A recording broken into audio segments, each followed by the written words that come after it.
Zuen adinekoa nintzenean, egundoko bidei dardarti batean murgildu nintzen. Ibilbide horrek nire bizitza guztiz aldatu zuen, bai emozionalki, bai kulturalki. Nire lagunarekin, hau da, Patxirekin, bidaiatzea erabaki nuen. Bidaian argazki kamera handi bat eraman genuen, bidaia luze horretan argazki asko atera genitzan. Horretaz gain, denbora luze batean zehar lan egin genuen ikastora batean irakasle bezala gure oporrak ordaintzeko. Gure bidaia Gorbeian hasi genuen, jakina.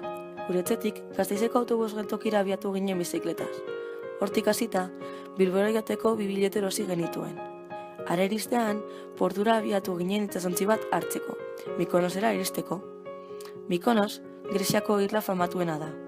Mikonosera iristean, itsasontzitik jeitzi eta hondartara joan ginen.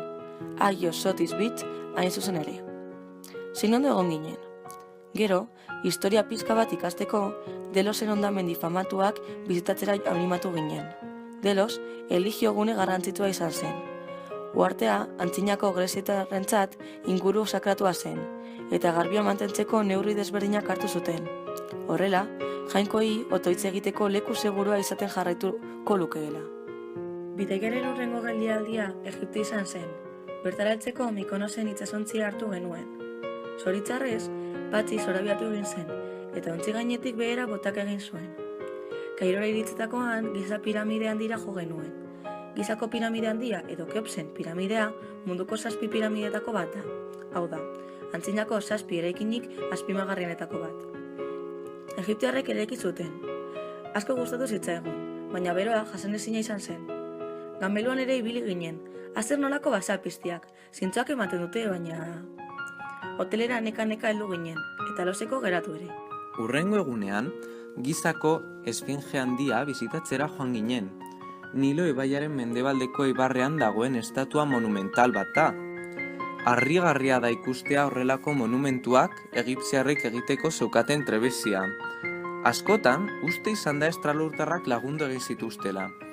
Mota honetako eraikinei esker, matematikak lantzen hasi izan ziren, zein historia interesgarria duten. Denbora soberan ez egoenez, gure hurrengo paradizunantz abiatu ginen. Aireportuan, hegazkinetik lurralde honi agur esan genion Patxi eta biok. Tropikoan, bidaia exotiko bat egiteko prest. Baziren, Janiroko riora iristeko asmoz. Rion 2 gauza egin genituen. Lehenik eta behin, Kristober eroslea bizitatu genuen. Ekintza hau oso entretenigarria eta berazgarria izan zen. Aindagarik estatua non iriko edozein puntutik ikus daitekeen. Bigarrenik, inautiritako festarik famatunetan parte hartzera baki genuen. Ez daude horrelako festa handiak Euskal Herrian. Inautiretan geuden bitartean, Adriana izeneko neska bat ezagutu genuen. Dantzaria zen, eta bere lanari buruzko hainbat datu interesgarri kontatu zizkigun. Osatze gina zenez, gurekin lo egitera gonbidatu genuen. Zein ondo pasatu genuen berarekin. Gure bidaiako azken zatia Montreal hirian egitea erabaki genuen. Gure helmuga hara iristea zen. Hainbat iritzi irakurri egin nituen interneten hiri honi buruz. Hara iristean gure susmoak egia bilakatu ziren. Leku hau gure bizitza osoan ezagutu izan dugun lekurik politena da. Jendea oso atsegina da hiri horretan. Gainera, hango alde zaharra oso erosoa da.